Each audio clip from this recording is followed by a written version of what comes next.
everyone. So I am sitting here in our computer lab, filming lesson videos for you in a shamrock because that's the shape I got into this week. Wishing everybody a happy St. Patrick's Day. And I got thinking, what is this holiday all about, the St. Patrick's Day? So there's a lot of symbolism that um, revolves around St. Patrick's Day. You've got your shamrock, obviously. You've got green. Everybody's wearing green, and there's luck involved. And you've got the little leprechaun, and the pot of gold, and the rainbow. And it just got me thinking, what is this all about? So I took to the internet and I started researching, where did St. Patrick's Day originate? Well, guess what? I found out because the internet tells me so many things. So I thought I'm going to travel to where it all started and I'm going to figure it all out. So why don't you join me on my adventure to travel to where it all started and figure out what all this stuff means?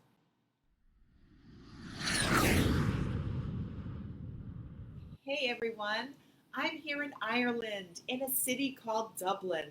Dublin is the capital of Ireland as well as the biggest city here. It's really early in the morning. As you can see, there's no one on the street yet. But don't worry, later today, this place will be coming alive with preparations for the annual festivities of St. Patrick's Day. Not as big as usual because of COVID, but I'm sure it'll still be great. Last night I was talking to some really kind people at the place I'm staying, and they told me the whole story of St. Patrick and how this day came to be. So this is what I know so far about St. Patrick's Day. St. Patrick's Day marks the death of the patron saint of Ireland. His name was Patrick. Patrick has a pretty amazing story. He was born in Britain in 387. When he was 16 years old, he was captured by Irish raiders and brought here to Ireland. Here, he was forced to work as a slave tending sheep in the fields. One of the things that Patrick learned while he was here was that the Irish people didn't share the same Christian religion as he did. At the age of 20, Patrick escaped from slavery and found his way back to Britain. Years later, after becoming a priest, Patrick returned to Ireland to spread the word of Christianity to the people who had once held him captive. This is where the shamrock, or three-leaf clover, comes in. Patrick used a small plant, a clover, to help people understand about his religion. St. Patrick became so important here in Ireland that people just loved him.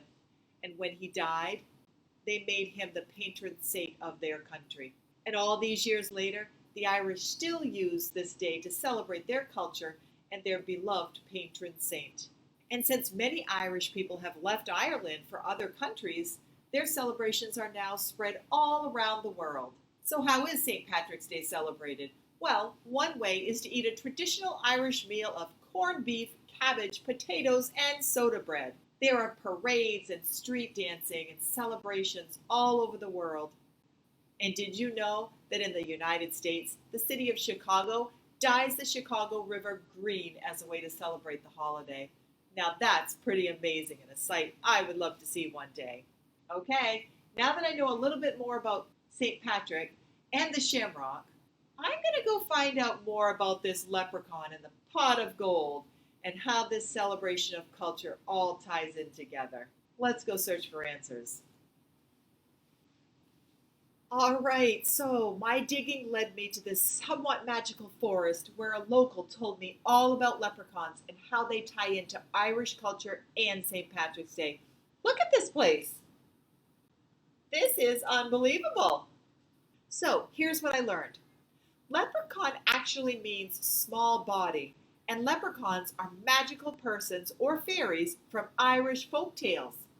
Leprechauns were famous for being able to mend shoes, and they needed to be because they loved dancing so much that they stayed up all night engaging in wild dance sessions. So much, in fact, that they would wear out their shoes and have to fix them continually. So I also learned that leprechauns are pretty mischievous. And when they learned that soldiers buried their treasure before leaving for war, they would go behind them, dig up the gold, claim it for their own, then they'd take the gold, put it in pots, and hide it at the end of the rainbow because we all know it's pretty tricky to find the end of a rainbow. And so it's said that if you ever actually were lucky enough to catch a leprechaun, the leprechaun would have to give you their gold. And others believe that if you catch a leprechaun, they also have to give you 3 wishes. And that's another way the 3-leaf clover ties in to St. Patrick's Day. 3 leaves, 3 wishes. It isn't reported that anyone has ever actually caught a leprechaun, but if you're a believer, go ahead and make yourself a leprechaun trap. You never know. You just might out-trick that leprechaun and end up with a pot of gold. So, to sum it all up, St. Patrick's Day is the celebration of the beloved patron saint of Ireland, and the leprechaun is so valued by Irish culture that they made it their #1 mascot for St. Patrick's Day. I am so glad I came here to Ireland to get all these questions answered. It was so fun to learn the true story of St. Patrick's Day and how all of the symbolism ties in. Now, to find my way out of this magical forest, and back to Dublin. I hear they're serving some green lemonade at a local pub, and I'm really excited to try it. Thanks for coming along on my adventure. I'll see you next time from somewhere in the world. Bye.